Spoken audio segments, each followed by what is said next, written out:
niya talaga. It's not a joke. Ay,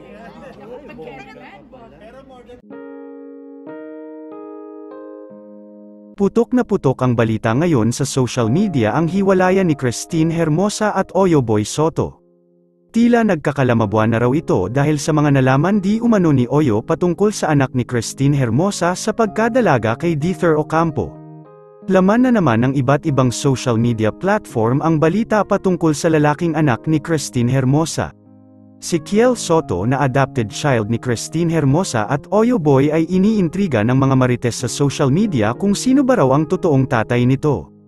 Dahil patagal ng patagal nakikita na ng netizens na may pagkakahawig ito kay Dither Ocampo.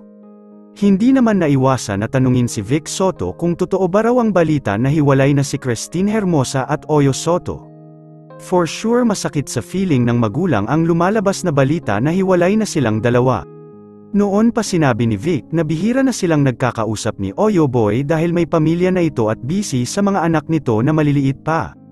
Kaya't sa tuwing may okasyon lang sila na nagkikita at nagsasama kaya for sure walang idea si Vic sa balitang hiwalay na si Oyo Boy at Christine Hermosa. Matagal nang sinasabi ni Vic na patayin na ang issue patungkol sa balitang may anak si Christine Hermosa kay Dither Ocampo sa pagkadalaga. Ngunit kung totoo ang balitang ito pwede naman itong aminin ni Christine at wag nang itago pa dahil hindi naman ito masama dahil may nabuo naman silang relasyon noon. Sa ngayon tikom pa rin ang bibig ng mag-asawang Oyo Soto at Christine Hermosa sa balitang sila ay hiwalay na at ipapawalang bisa na ang kasal nila dahil ayaw na di umano ni Oyo Soto.